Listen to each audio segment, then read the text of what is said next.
নমস্কার, welcome to মুশকিল আসান।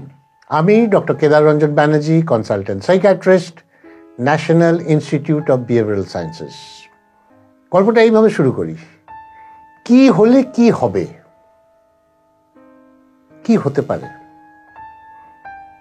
তা থেকে বিপদের ঝুঁকি কতটা। সারাদিন এই আকাশ কুসুম ভেবেই দিন কাটছে।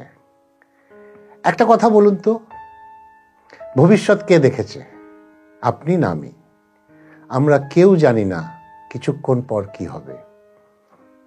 তাই খারাপ হবে এমনটা ভেবে ভয়ে ভয়ে বাঁচার মধ্যে কি আদৌ স্বস্তি আছে,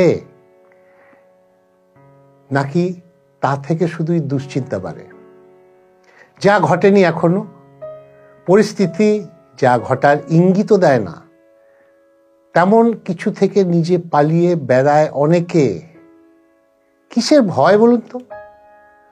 কি এমন বিপদ হঠাৎ করে নেমে আসবে যেটা আপনি আটকাতে চান, আটকাতে পারবেন না? কি এমন বিপদ হঠাৎ করে নেমে আসতে পারে যেটা আপনি জানেন না কিন্তু হতে পারে? বা ধরুন, আপনি যদি ভবিষ্যৎবাণীতে বিশ্বাস করেন, তবে কি মনে করেন তা পাল্টাতে পারে?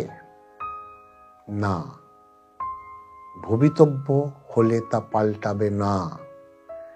কিন্তু আমার আপনার মধ্যেই এমন কিছু মানুষ আছেন যারা সেই ভবিষ্যতের কল্পনা করা কিছু ভয়ের জেরে পালিয়ে বেড়াচ্ছেন।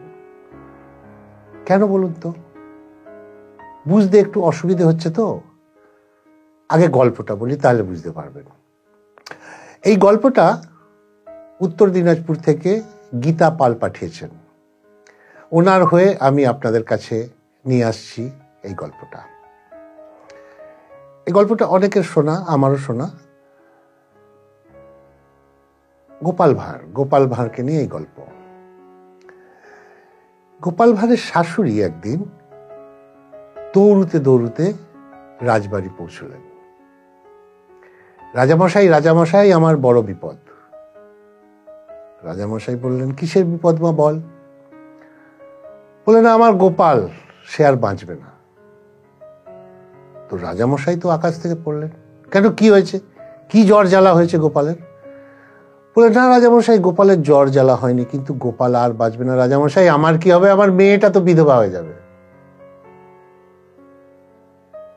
রাজামশাই বলছেন, কি হয়েছে বলবি তো গোপালের, কি করতে হবে বল, তার জন্য তো আমরা আছি। কোন হাসপাতালে নিয়ে যেতে হবে, কোন ডাক্তার নিয়ে যেতে হবে, বল আমাকে।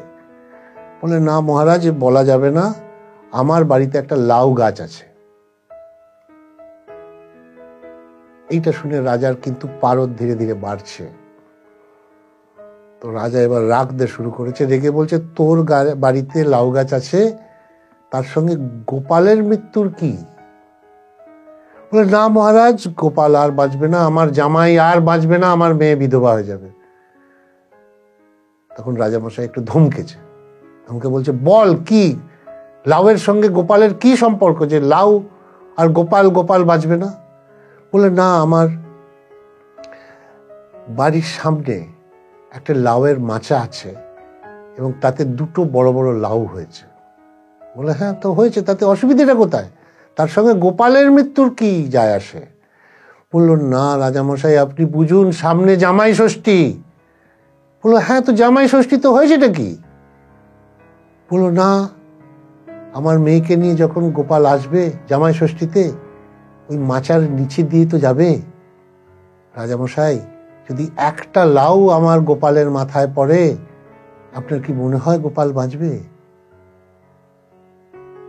হ্যাঁ, কি বুঝলেন? হাসি পাওয়ারই কথা। এমনও সম্ভব কিছু মানুষ আছেন যারা এই ভয়ের জন্যে জয়ের পথে পা বাড়াতেই পারলেন না। যদি এটা হয়, যদি ওটা ঘটে, এই যদি কথাটাই হচ্ছে আসল বিপদ, যা আপনাকে তিলে তিলে শেষ করতে পারে। এই ভয়কে যদি মনে একবার জায়গা দেন, তাহলে কিন্তু শেষ। তবে সেই চিন্তাই আমাদের ভবিষ্যতের বড় বিপদ, যে কোনোদিন আপনাকে এগোতে দেবে না। যা কোনোদিন আপনাকে নতুন কিছু করার সাহস দেবে না। উল্টে ভয়ে ভয়েই জীবন শেষ হয়ে যাবে। তাই অবাস্তব কল্পনায় ডুবে থাকা নয়, বাস্তবের মুখোমুখি হয়ে সঠিক প্রিকশন নিয়ে এগিয়ে চলাটাই লক্ষ্য হওয়া উচিত। আপনাদের কি ধারণা? অযাচিত ভয়কে জয় করুন, শান্তি পাবেন। ভাবনাতে দোষ কি? স্বপ্ন দেখুন। স্বপ্ন মানুষকে বাঁচাতে শেখায়, কিন্তু এমন কিছু ভেবে বসবেন না যা আপনাকে পিছিয়ে দেবে। এমনি কিছু গল্প যা আপনাকে ভাবতে শেখাবে, জানতে শেখাবে আমাদের এই মুশকিল আসান চ্যানেলে। সাবস্ক্রাইব করে বেল বাটন ক্লিক করলেই মিলবে নোটিফিকেশন। শুধু সময় করে তা শুনে নেওয়াটাই আসল দাওয়াই। আজকে এইটুকুই থাক। নমস্কার।